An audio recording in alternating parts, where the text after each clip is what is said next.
If you're happy to be alive this morning, shout hallelujah.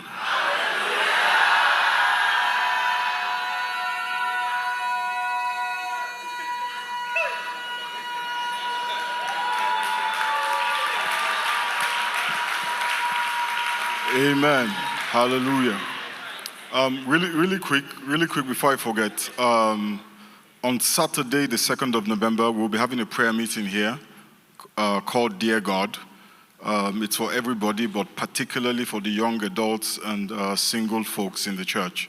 Saturday, the 2nd of November, doors open at 5:30 p.m.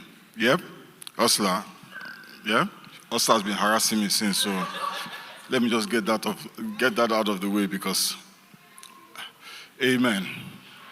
Good morning, everybody, and welcome to New Covenant House. Let's turn our Bibles to the book of Ephesians, chapter 1. I'll read from verse 16 through to verse 19. Hallelujah.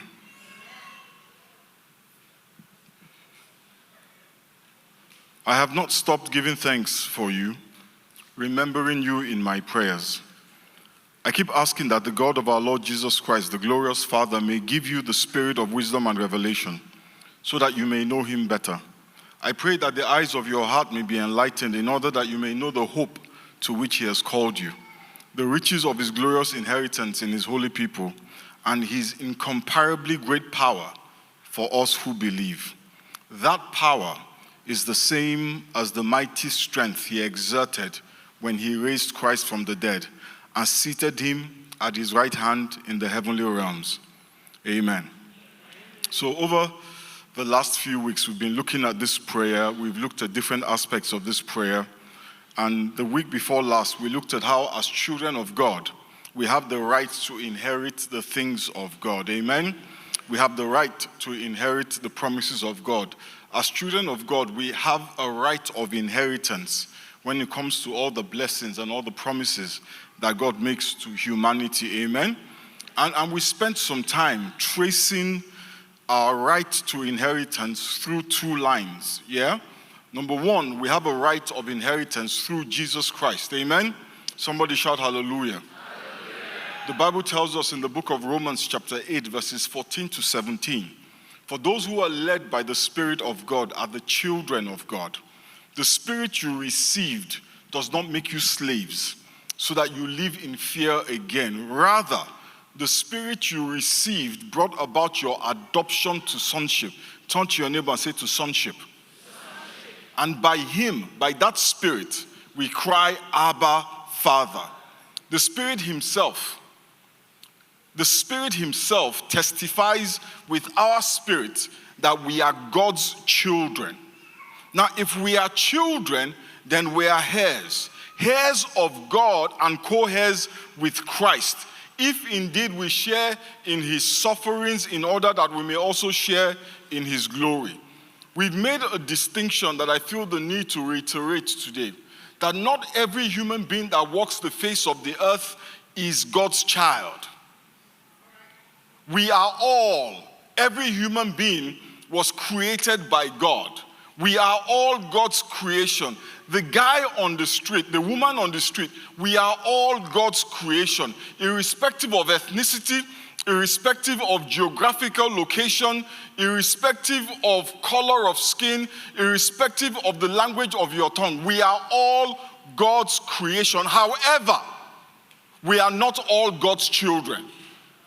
We become a child of God when we are adopted by the death of Jesus. And it is confirmed, that adoption is confirmed in our spirit by the Holy Spirit. Amen? So if you have never, accepted that the sacrifice of Calvary was made for you, you are not God's child. I am not trying to cast aspersions on you. I'm not trying to be derogatory, but every father knows his children. Amen? Praise the name of the Lord. And if a paternity test was done in heaven, if you do not have the Holy Spirit in you, you are not his child. Amen? Praise the name of God. And because you are his child, you are entitled to receive every promise that God has given to Christ. Amen? But we also have a right of inheritance through Abraham. Galatians chapter 3 verse 26 to 29 says, "For you are all children of God through faith in Christ Jesus. And all who have been united with Christ in baptism have put on Christ, like putting on new clothes. There is no longer Jew or Gentile, slave or free, male and female, for you are all one in Christ Jesus. And now that you belong to Christ," ask your neighbor, do you belong to Christ? It says, "Now that you belong to Christ, you are the true children of Abraham." Now that you belong to Christ, not before. Amen? Now that you belong to Christ, you are the true children of Abraham. That means that you being a child of Abraham is dependent on whether you belong to Christ or not. So now that you belong to Christ, you are the true children of Abraham. You are his heirs. Whose heirs? Abraham's. And God's promise to Abraham belongs to who? You. God's promise to Abraham belongs to you.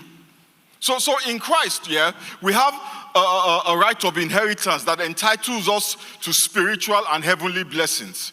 But because of our right of inheritance through Abraham, we also have an earthly, turn to your neighbor and say earthly. Earthly and material inheritance. So when somebody tells you that being a Christian is all about heaven, they have no idea what they're talking about. Because the promises of God to Abraham were about the land, were about here on earth. There were parts of it that were heavenly, but a lot of it was about here. And the Bible says that every promise that was made to Abraham belongs to you. Last week we looked at Obadiah chapter 1 verse 17.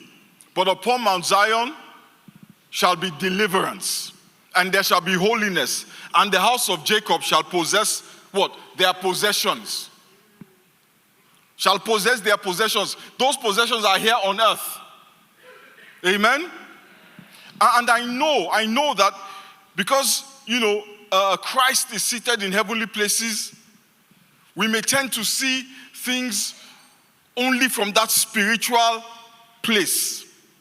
But it is important that we know that as the descendants of Abraham, descendants of Isaac and Jacob, every promise made to them is a promise made to you if you belong to Christ. Jacob had the right to inherit the blessings of his grandfather, and you have the same right of inheritance. So the deliverance and the holiness that are on Mount Zion, they are yours to possess. Amen. Now remember that Mount Zion is where David placed the ark of God's presence. Mount Zion is where the presence of the Lord resides. That is why the Bible says that in the presence of the Lord, there is a fullness of joy. And at his right hand, there are pleasures forevermore. Now let me tell you about his right hand. The Bible says that Jesus Christ is seated at the right hand of God. And the Bible says that if you are in Christ, you are seated with Christ at the right hand of God. So when God promised Jesus that if you do this, you will sit at my right hand, he was also promising that to anybody who dies with Christ. And when we accept his death, that he died on our behalf, the Bible says we are baptized into his death. We're not slaughtered, we're not killed, we're not hung on the cross, but when we accept it, we are baptized into it. Your acceptance is what puts you inside it. Accepting will change your location. Are you hearing me? This morning, I want to show you one more thing that you inherit through your position as a descendant of Abraham. Turn your Bibles, or read it on the screen. And if you're at home, Deuteronomy chapter 8. This is the part where you leave breakfast alone and whatever it is you're doing, just put them aside for a minute and just pay attention. Deuteronomy chapter 8. I'll read from verses 10 to 18. It's a bit long, but it's important. It says, when you have eaten and you are satisfied, praise the Lord your God for the good land he has given you. Be careful that you do not forget the Lord your God, failing to observe his commands, his laws, and his decrees that I'm giving you this day.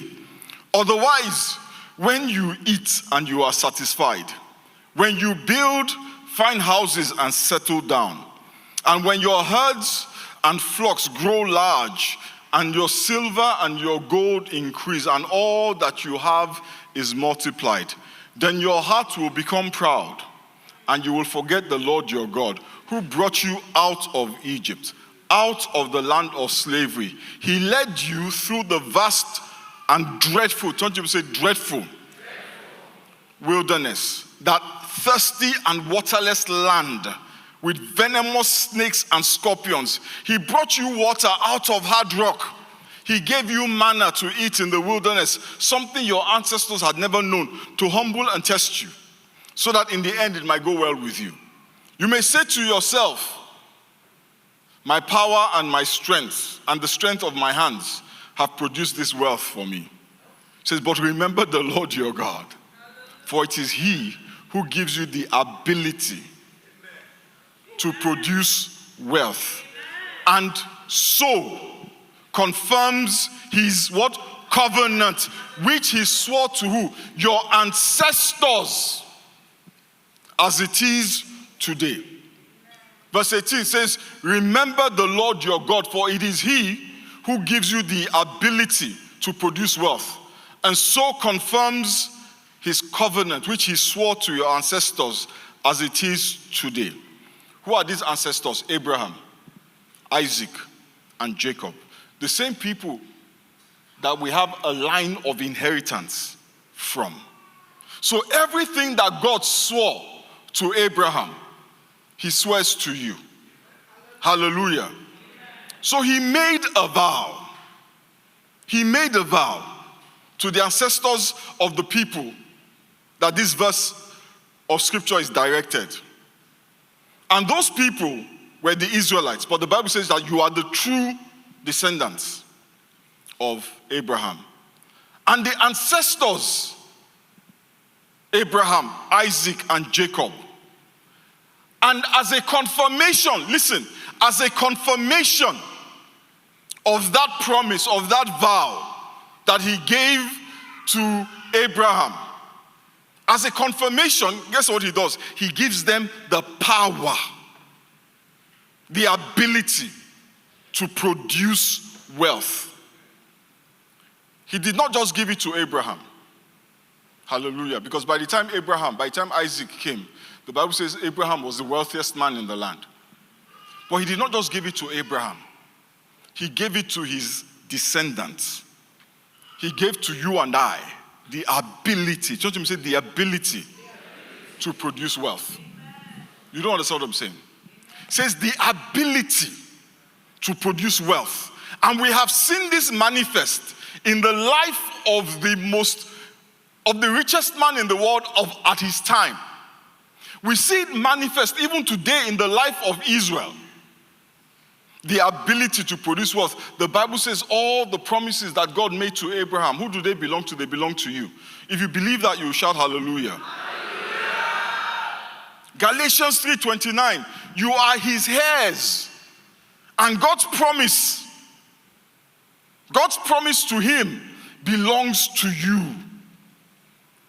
That means that the ability to get wealth, which was given to Abraham's descendants as a confirmation, has also been given to you if you belong to Christ and you're a true child of Abraham.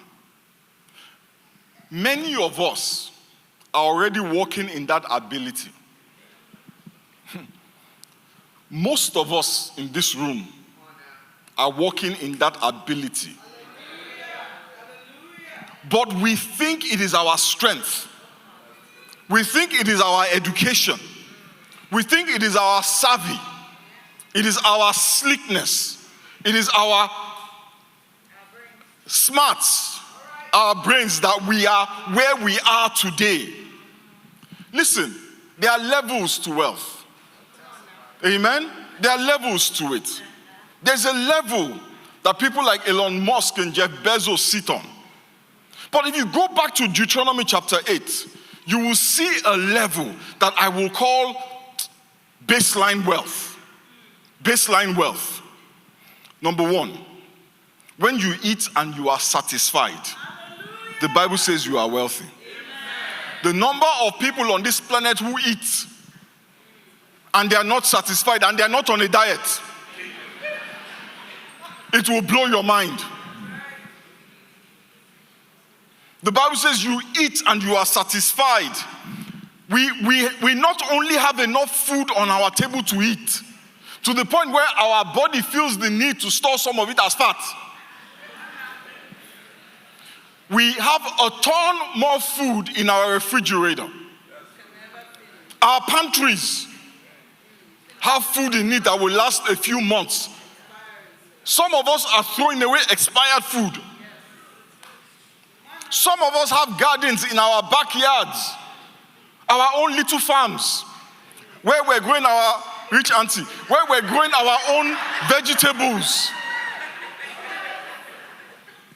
You eat and you are satisfied.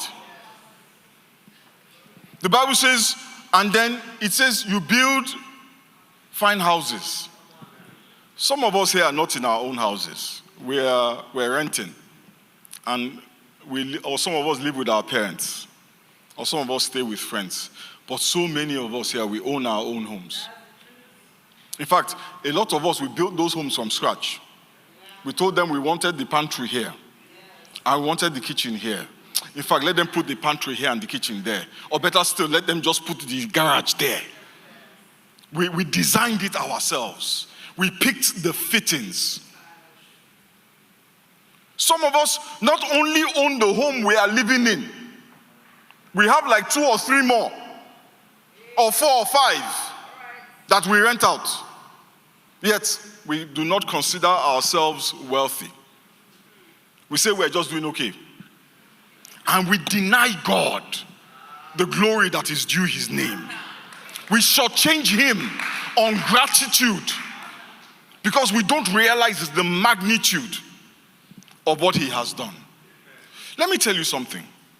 If you are single and you live in a space that has more than room big enough to fit one full-size bed, you're doing very well. Your apartment is 3, 4, 5 times the size of a hotel room. And many of us, we could stay in a hotel room for weeks and months. And if the nitty got to the gritty, we would stay there for longer. Because where we're coming from, we didn't have that. That's right. If you are married and you live in a space that has more than one room, that fits a full-size bed for you and your spouse, and a little space for your children to sleep on mats or mattresses at your feet, you're doing very well. You see, many of us own houses with enough space so that each child has their own room, their own bathroom, and room for 2 or 3 guests, and a mother-in-law suite. We have game rooms. We have a home theater system. We have 2 studies. We have a garage that can accommodate a family of 5. We have a formal dining room. We have an informal dining room. Our kitchen would...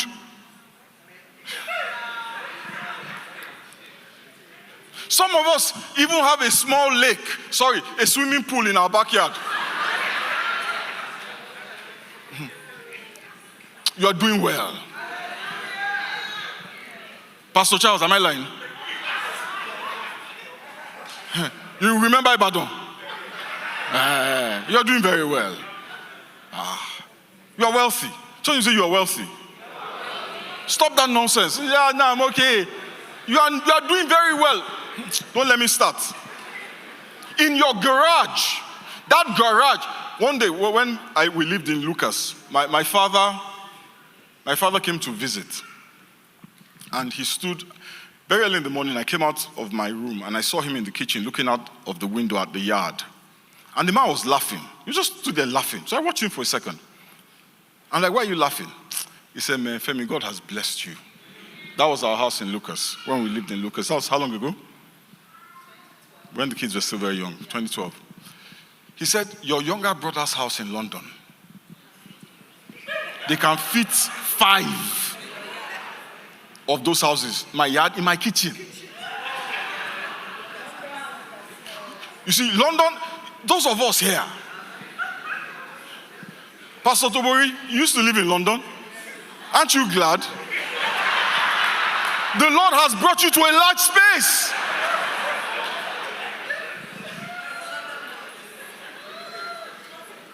Some of us say, God has not blessed us. We look at our cars. You are driving a Toyota Camry. Do you know that a Toyota Camry has 203 horsepower? 203 horsepower, a Toyota Camry. 1 horse can generate 15 horsepower. That means that if you own a Toyota Camry, you have the equivalent of 13.5 horses in your garage. 13.5 horses in your garage. And you are not rolling on the floor in gratitude. If you drive a Tesla, calm down. A Tesla Model 3, not the S. Model 3 is the equivalent of 34 horses. 34 horses in your garage, and yet we're grumbling.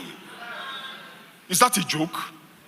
You see, the problem is not that we're not wealthy. The problem is that we're greedy. And we have forgotten, listen, we have forgotten what being poor looks like. We have forgotten the days when a pack of ramen or Indomie was all that we could afford. We have forgotten the days when we had to share a bed with siblings. We have forgotten the days when we had to trek to school. We have forgotten the days when we had nothing. Now we have so much. And yet we spend so much time asking for more instead of being grateful. The writer of Deuteronomy had to remind people. So have you forgotten where you're coming from? Have you forgotten the days in the wilderness? Says, have you forgotten the days when you had no electricity? The days when you were afraid of robbers knocking on your door? The days when mosquitoes.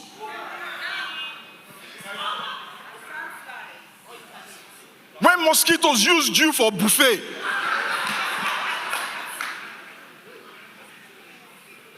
Says, do not forget the Lord your God.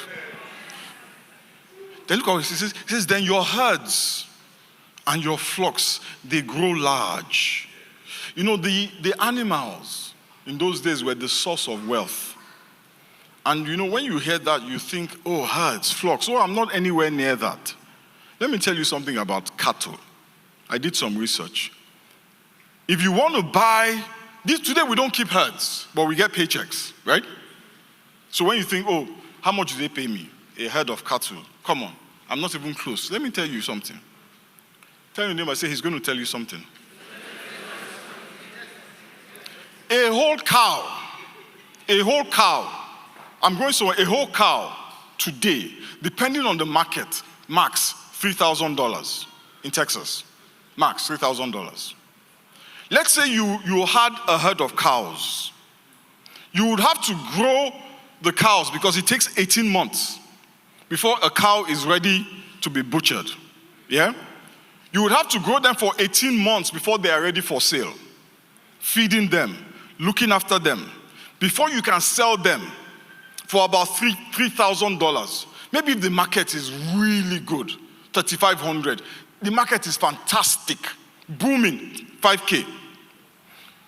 Guess the maximum profit a rancher makes on one head of cow, one head of cattle. 5 for where? Max, and when I say max, the market is booming. Once in a lifetime level of boom, he makes $300. The average is closer to $150. After 18 months of not just feeding the cow, but tending the cow, looking after the cow, fighting lions over the cow. $150 on one cow. Can you imagine? But you that you are sitting down here complaining and asking God for more, you are making $2,800 every 2 weeks. $1,500 every 2 weeks. For a rancher, listen, for a rancher, to make $2,800 every 2 weeks, he literally has to sell 10 heads of cattle every 2 weeks. 2,600 heads of cattle every year to make your paycheck. And when I say 2,800, most of us here, I suspect, or a lot of us here are making way more than that. At least some of the people who are saying they are not wealthy, they are making more than that. Can you imagine the amount of work that goes into making $150?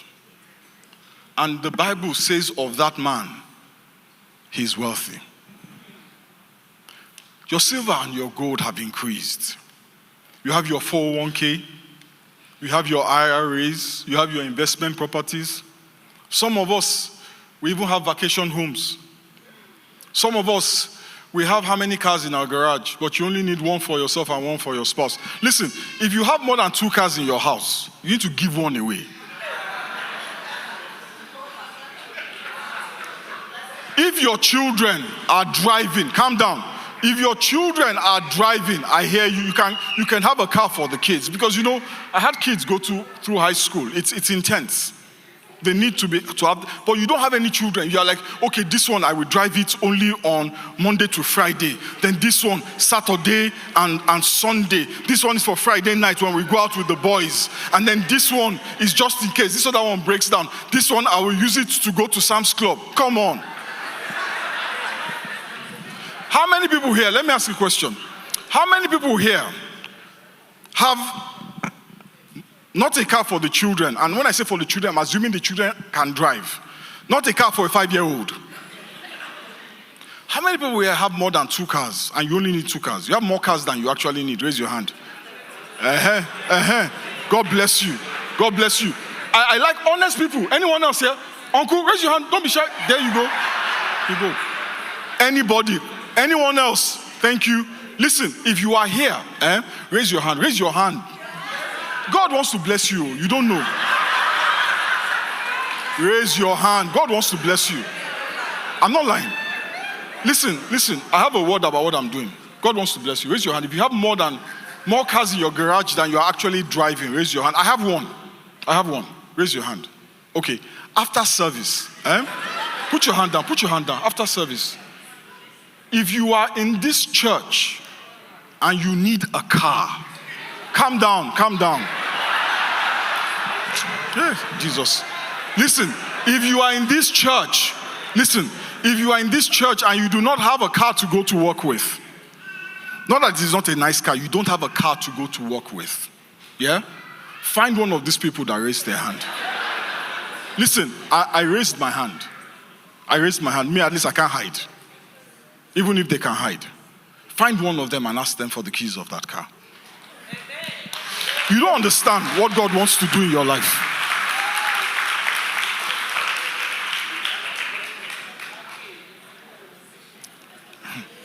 Be grateful. Be grateful. If they say no, it's not fight, just keep moving.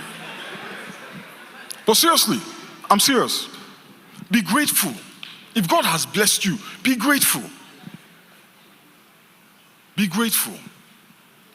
If God has blessed you, be grateful. Stop complaining. Stop whining. It is God that gave you the ability to be where you are. Listen, there are people who are more responsible than you. There are people who are smarter than you. There are people who work harder than you. But they have not received the favor and the grace that you have. The people who went to Ivy Leagues and they're homeless. You barely did community college. All you have is a certification. And now you are doing 6 jobs. You're doing 6 figures. PF is the medium 6 figures. Will you shut your mouth? Shut up, medium 6 figures.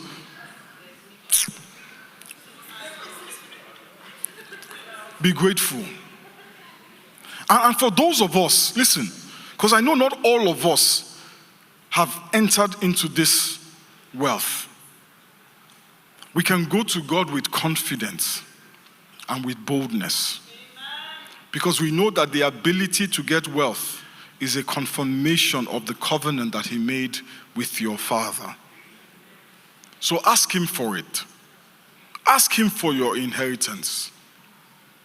Ask him for your inheritance. Because he says, come with boldness before the throne of grace and mercy. And I will answer you. There is no need to, God, I don't know, maybe it is your will, perhaps you don't want me to be wealthy. No, the ability to get wealth is a confirmation. Is a confirmation of his covenant. I don't care what level on the wealth trajectory you are. But from what I know, do you know the number of housewarming prayers I have gone to do in the last 1 year? The number of baby dedications we do in this church? Before the sanctuary got full, the parking lot was already full. And we're grumbling. We're unhappy. We're depressed. Because we're comparing ourselves with other people. Compare yourself with where you are coming from. Compare yourself with where you are coming from. You will be a lot more grateful. You will be a lot happier. I know where we started from, Akudo and I. When we got married, we lived in a house, the roof was leaking, and we had no money to fix it. What do you call those things? Not the chandelier. Chandelier what?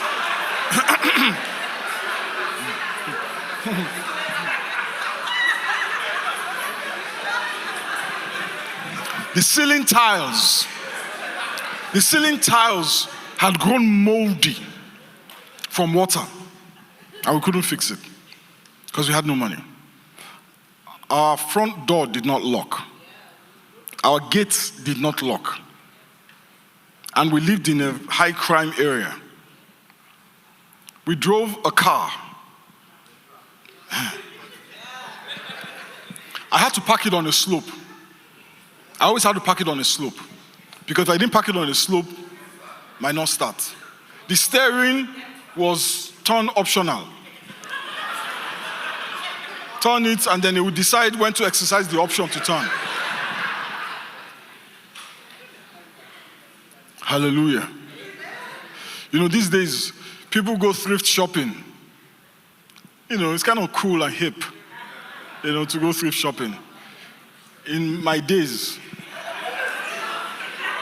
there was a store that we specialized in. It was called the Bend Down Boutique. Because you usually had to bend down to pick the item of clothing. And I bought white shirts, only white shirts from the Bend Down Boutique. And I would soak them in Persil for days. For days. Just to get them white. And changing the hot water regularly so that it will be white. Now I look in my closet, I have white shirts, just small stain. I'm put it in the giveaway pile. I can't wear this again. I have shoes I've not worn. Hey, Jesus is Lord. And this is our story. This is our story. God has been so good to us. And we are forgotten. God has been so good. Some of us were driving cars that in our dream, if we were sleeping and we saw that car in our dream, we will come and do Thanksgiving. We don't have the car yet.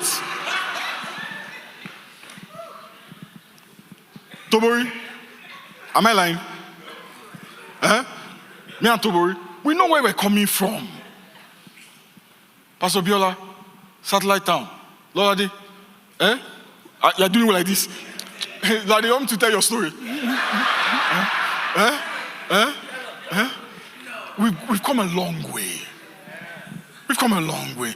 All of these men, these pastors here, when I met them, a lot of them, I've known them since 2009. They had nothing. When I say they had nothing, they had nothing.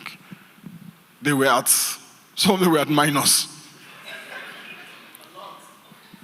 They had nothing. A Camry was a step up for some of their cars. Am I lying?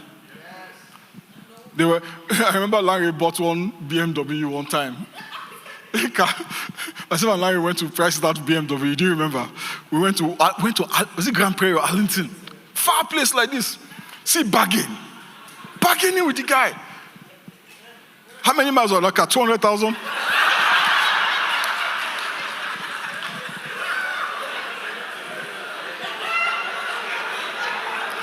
I said, Larry, why don't you buy a black car? He said, no, buy a white one. When it's white, you can't really tell. So he bought a white BMW. That BMW, it was like, me too, I was part of that car. We had arrived. You don't want to know what he's driving now. If I ever hear you complain, God has blessed us. Don't you know, say God has blessed you. So please, enough with the whining and the grumbling. If there's anything you don't have, ask yourself, do I have the things I need?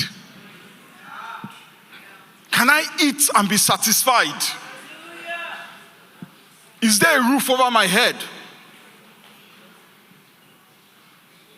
Yes, it's not in the best school district, but it's better than the school district that you went. Am I lying?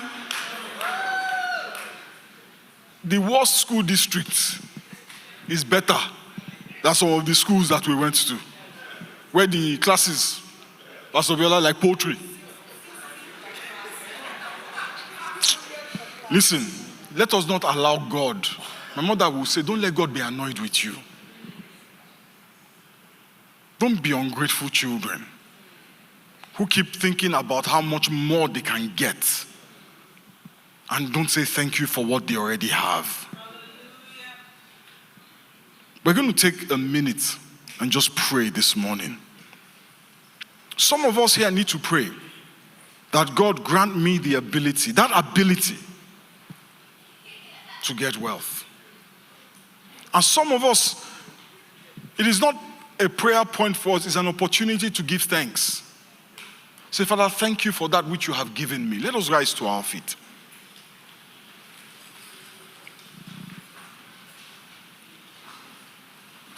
I don't know which one it is you need to do.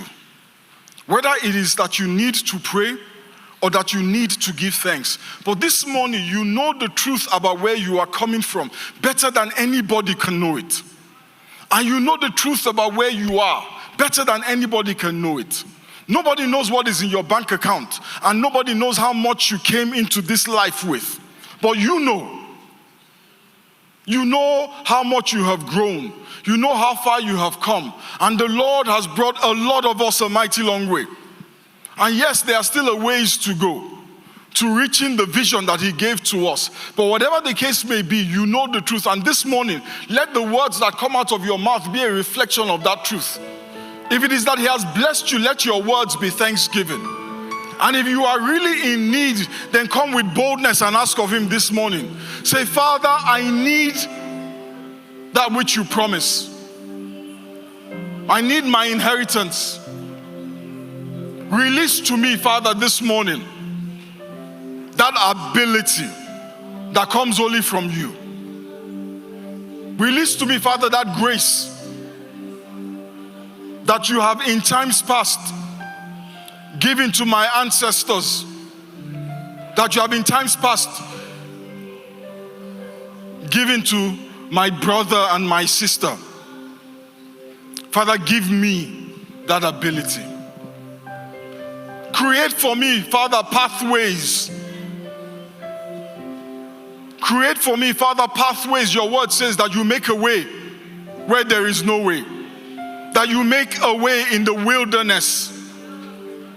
You bring forth water out of rocks. Father, even in this economy, even in this season, Almighty God, you are able to do exceedingly abundantly over and above my imagination. Father, make a way for me this morning. Make a way for me this morning, Father, in the name of Jesus. Make a way for me into increase. Release to me, Father, new pathways. Open my eyes, oh God, that I may see the ways that you have made. Release, Father, pathways to increase. Open, Almighty God, pathways to healing. Open pathways, Father. Open pathways. Open new pathways, oh God. There's a person here this morning. You feel like the brook has dried up. Where you made money from in the past has become like a dry riverbed, and there's nothing there for you anymore.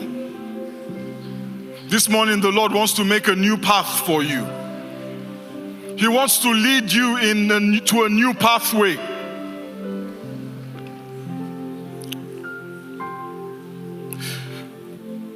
Hallelujah. Lift up your voice this morning and just speak to the Lord. The Bible says He makes a way in the wilderness. In a land filled with scorpions and wild animals, the Lord made a way for His children.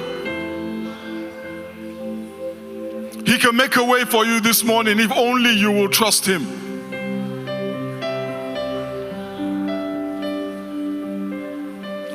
Lift up your voice and speak to the Lord. Say, Father, if you need a new pathway, if you need a new pathway to wealth, a new pathway to increase, lift up your voice this one. Say, Father, make a new pathway for me and open my eyes to see it.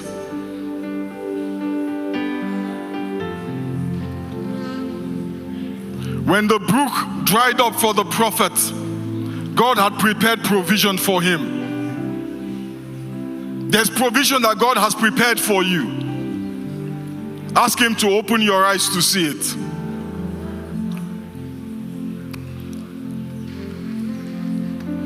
Father, we bless you this morning. We thank you for new pathways.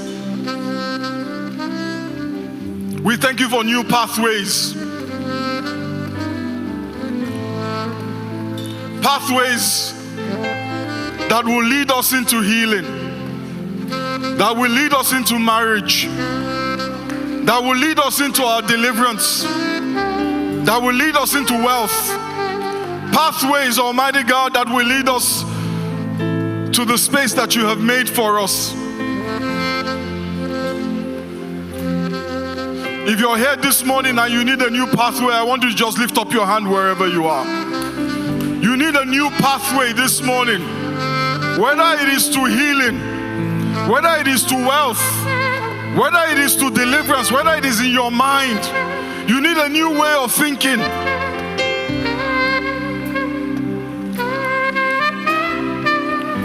You're not raising up your hand to me, you're raising up your hand to the Almighty God, to the Father of light, in whom there is no shadow or variableness of turning. This morning when I prayed, the Lord said He was going to make a new path. He said to tell somebody this morning that even though you will not see rain, you will not hear thunder, but yet the valleys will be filled with water.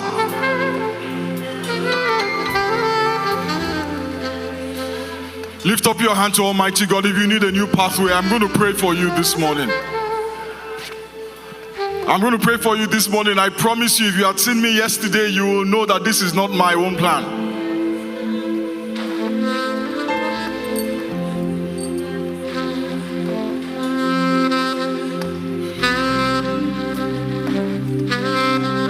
You need a new job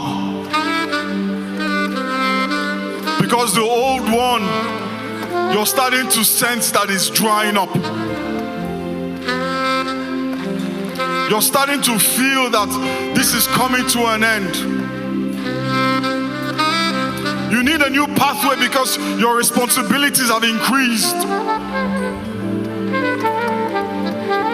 You need a new pathway because the old one has actually dried up. You have not made money from that path in a while.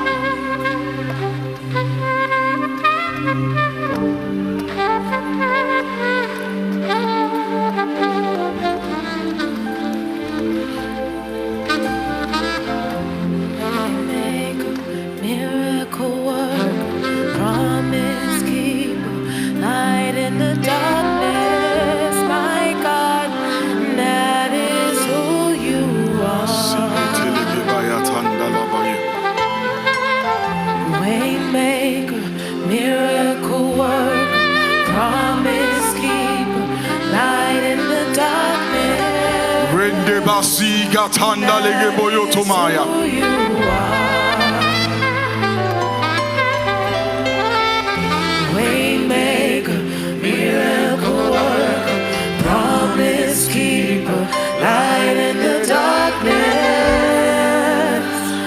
That is who you are. Waymaker, miracle worker, promise keeper. New pathways, oh God. New pathways, oh God.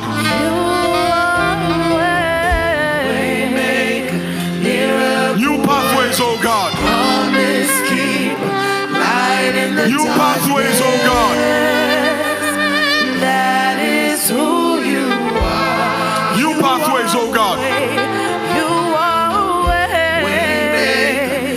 He's a way maker. He's a way maker. He makes a way where there is no way. He makes a way in the wilderness. He brings water out of rocks. Promise keeper, light in the darkness. New pathways. That is who. New pathways of wealth. New pathways of increase. New pathways of increase. Light in the darkness. New pathways. New opportunities. New pathways. Make a way, oh God. New pathways. New pathways, oh God, for your son. New pathways, Almighty God. That is who you are. New pathways, oh God. That is who you New are. pathways, oh God.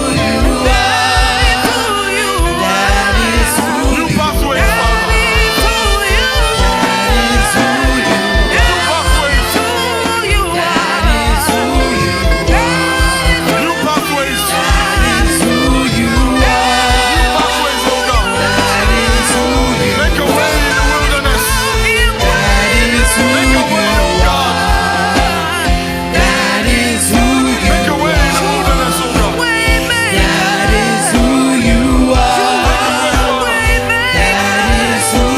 a way in the wilderness, oh God. Make a way. New pathways. New pathways.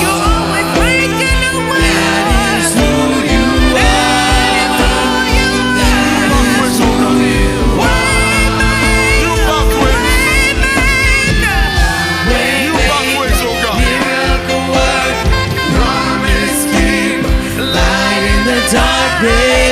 New pathways, oh God. That is who you are. Mandela Basho Kotani Yagata.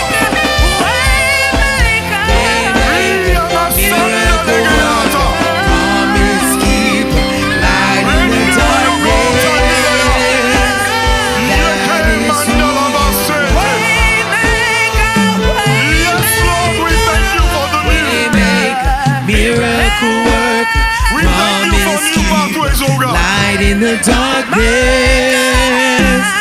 That is who you are. Waymaker, miracle worker, promise keeper, light in the darkness. That is who you are. Waymaker, miracle worker, promise keeper, light in the darkness. That is who you are. We thank you for new doors. Miracle worker, promise keeper, light in the darkness. Make a way in the wilderness, oh God. Without scorpions and without serpents. That is who you are. That is who you are. That is who you are.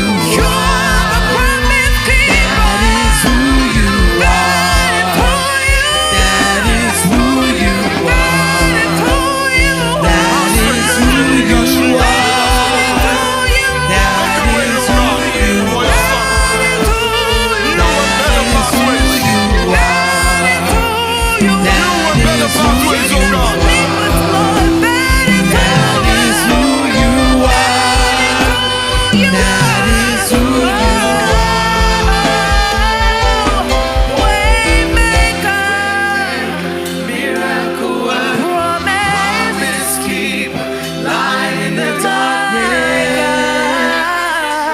That is who you Hallelujah. Hallelujah. I see multiple rivers. I see many rivers flowing to overflowing. I see rivers that flood. The Lord is making a way for us. He's opening new pathways. We're going to do something. Our communion this morning, we're going to eat it standing or kneeling or whatever position you want to take, but we're not sitting down to take communion except you have a medical reason to be sitting down. The Bible says that if you are in Christ, if you belong to Christ,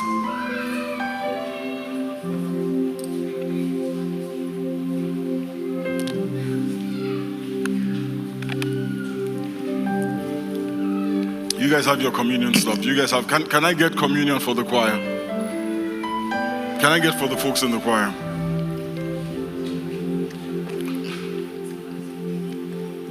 Hallelujah. Hallelujah. There's a man standing outside in the foyer. I can see him. One of the ushers, please help me get him. He's right in my line of sight. He's wearing a black shirt. Chike, come here, come here, come here, come here. Come here.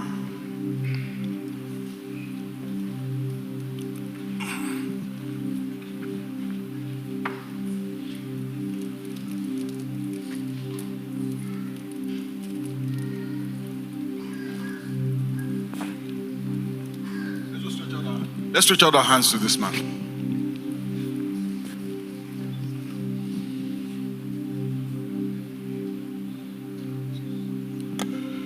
Father, we thank you for your son. Father, we stand in agreement concerning him and we decree that every plan of the enemy concerning him will fail. Amen. Every weapon that the devil forms against him, Almighty God, we declare that it will fail. Amen. In the name of Jesus. Amen. Almighty God, every voice that rises up to accuse him, we silence. Amen. Father, we stand as the body of Christ and we pray for this your son. Father, we ask that you open new pathways for him. Amen. Open a path to wealth for him. Amen. Open a path to increase for him. Amen. Make a way for him in the wilderness. Amen. In the mighty name of Jesus. Amen. Amen. You can go back. I'm sure the man was wondering what's going on. Okay, we're going to take communion together because communion, the Bible says that if you belong to Christ, then you are a true son of Abraham. It is by faith, it is not by our works. And so we take communion today as a declaration, as an affirmation that we belong to Christ. The Bible says that every time that you eat it, you are declaring the Lord's death until he comes. 1 Corinthians 11 from verse 23, Paul said, "For I have received of the Lord that which also I commit unto you, that the Lord Jesus, in the night that he was betrayed, he took bread. And when he had given thanks, he broke it and he said, 'Take, eat. This is my body which is broken for you. Do this as often as you eat it in remembrance of me.'" Father, we thank you for the body of Christ that was broken for us.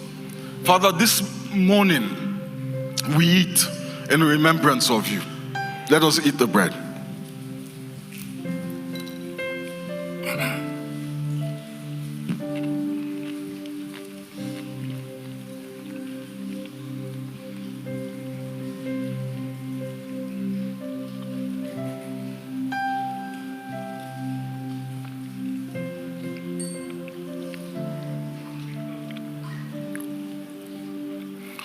In the same manner also, after he had supped, he took the cup, saying, "This cup is the new covenant in my blood.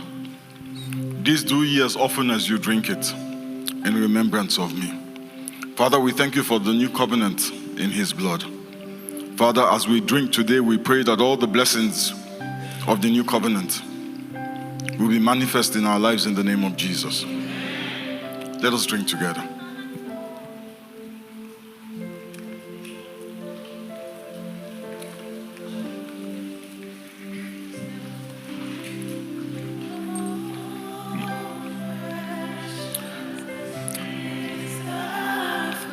Thank you, Father.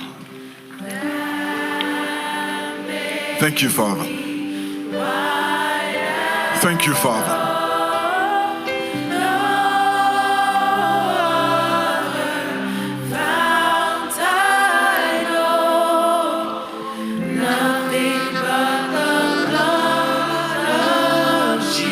Amen.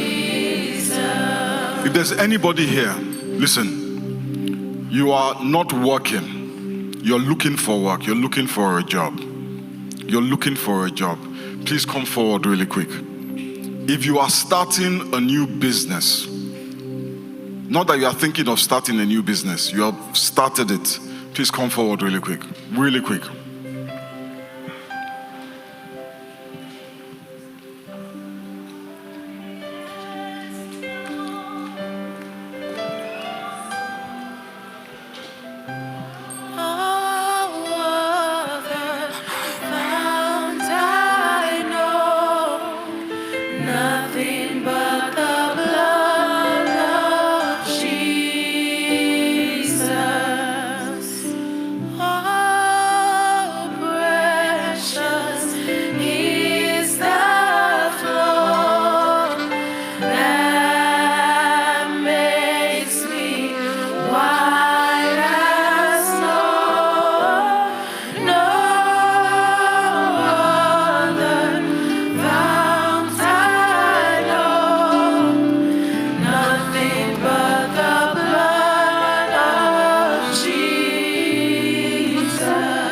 I want you to do something for me. Those of us who are standing in front, I want you to put your right hand on your head.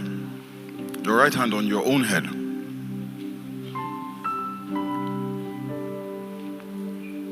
If you started a new job, you just started a new job, a new position. New job, new position. Also put your hand on your head. And I want you to just repeat after me. Father, I thank you. I receive the ability to get wealth. I receive new pathways into wealth in the name of Jesus. Thank you, Father. In the mighty name of Jesus we pray. Amen. You can return to your seat.